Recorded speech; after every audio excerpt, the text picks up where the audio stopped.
If you're new to skating, or if you don't skate at all, then it might come as a surprise to learn that a lot of skateboarders don't really like longboarders. At first, this might be a little confusing because on the surface, they seem kind of similar, but they're actually pretty different, and the two communities don't coexist as much as you would think. I hate so much about the things that you choose to be.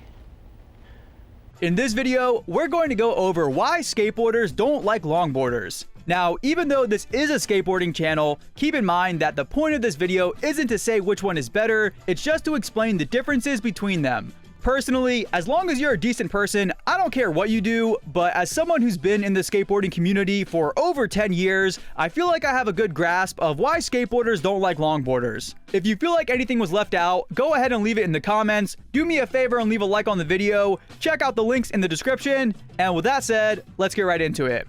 Actually, before we do, I want to thank today's sponsor, Established Titles. Established Titles is a project based on a historic Scottish custom where landowners are referred to as lairds, or in English, lords and ladies. Their title packs give you at least 1 square foot of dedicated land on a private estate in Scotland and an official certificate with a crest. Your certificate features a unique plot number where you can see the exact location of your land. So if anyone ever questions you about your ownership, you can literally pull it up and show them. Also, they plant a tree with every order and work with global charities like One Tree Planted and Trees for the Future to support global reforestation efforts. It makes a great last-minute gift, and they even have couple packs that come with adjoining plots of land. Getting this certificate means you can officially change your name to Lord or Lady and can literally get it on your credit cards and plane tickets. Established Titles is running a big sale right now, and if you use the code SKATEBOX, you can get an additional 10% off. Go to establishedtitles.com/skatebox to get your gifts now and help support the channel.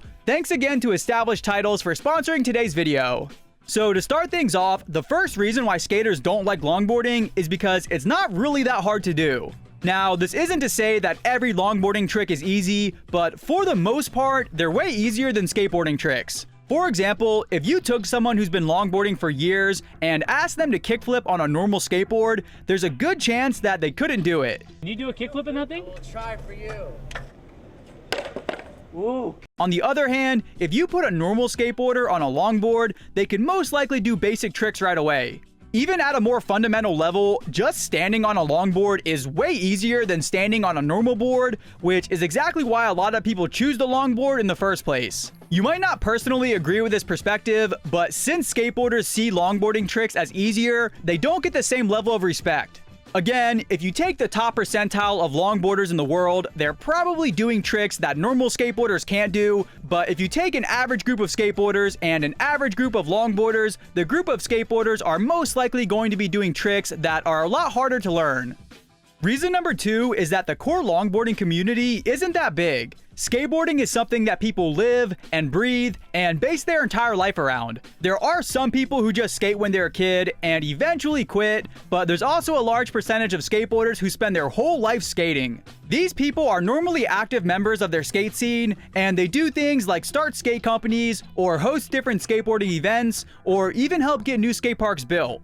Every person who picks up a skateboard might not be a lifelong member of the community, but plenty of them are, and most skateboarders are pretty heavily invested in it. When it comes to longboarding though, it's more so a hobby that people try out when they're in college, and it's not really a lifelong endeavor. Most people just use longboards as a source of transportation, and there's not many people who even take the time to learn tricks, let alone devote their life to it. Of course, there are some people out there who are committed to longboarding, and I'm sure there is a community to a certain extent, but it's definitely not on the same level as skateboarding. The third reason why skaters hate longboarding is because of how it looks. This one might seem kind of petty, but it is the truth. Style is really big in skateboarding, and what looks good in the world of skateboarding isn't the same as what looks good in the world of longboarding. In longboarding, people do tricks where they put their hands on the ground, or step off their board completely, or just do an excessive amount of power slides, and in skateboarding, a lot of those things get hated on. I mean, even if you just consider how someone looks when they're riding a longboard, it's not really appealing to most skateboarders. I'm not saying that's how it should or shouldn't be,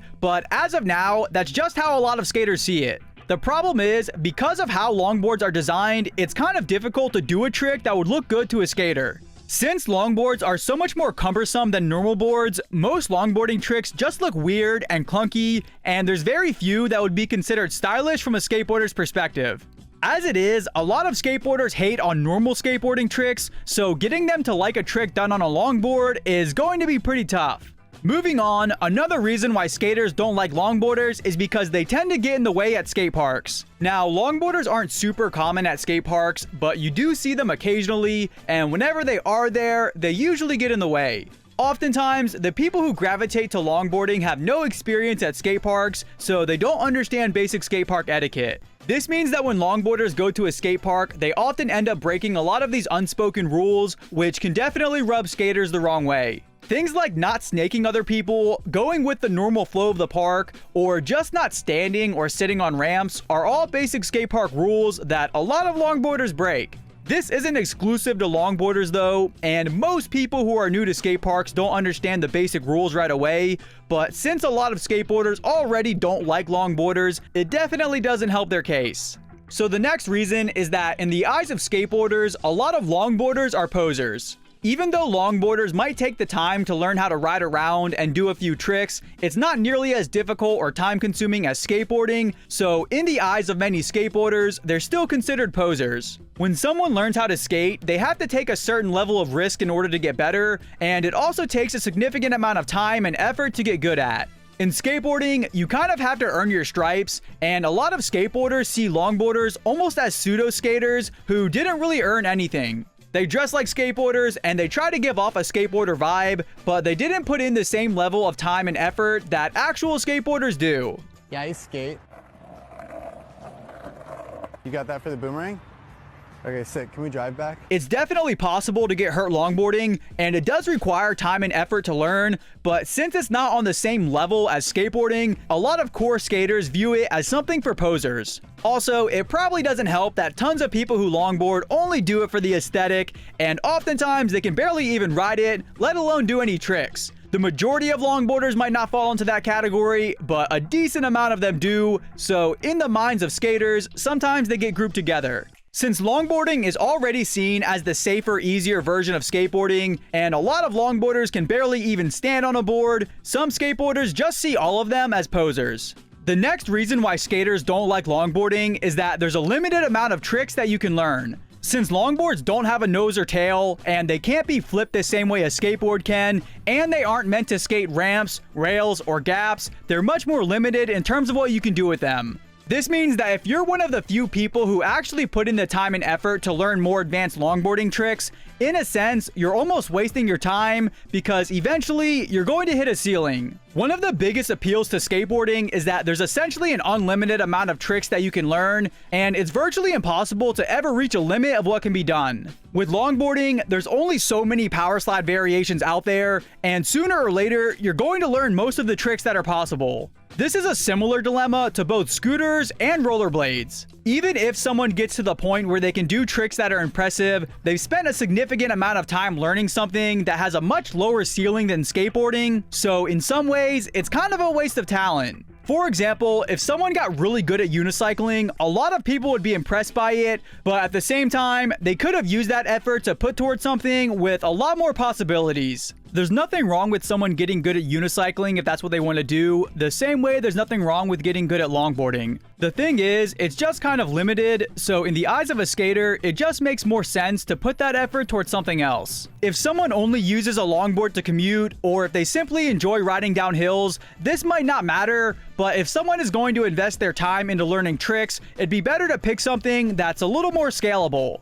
The next reason why skaters hate longboarders is because skaters kind of hate anything that isn't skateboarding. What people need to realize is that skateboarding has its roots in counterculture, so a lot of skaters just naturally hate everything. Whether it be other sports or certain types of clothes, skaters are always going to hate on things, so if you happen to be a longboarder, try not to take it personally. Again, the point of this video isn't to try to compare skateboarding versus longboarding and say which one is better. The main purpose is to explain from a skateboarder's perspective why some skaters don't like longboarding, because a lot of people genuinely don't know. I'm not saying whether these points are justified, I'm just pointing out some of the more common perspectives that I've observed as a skater. Personally, as long as someone is respectful and courteous, I don't care what they do, and I think most people these days would agree. If you feel like anything was left out, go ahead and leave it in the comments. Do me a favor and leave a like on the video. Check out the links in the description. And with that said, thanks for watching.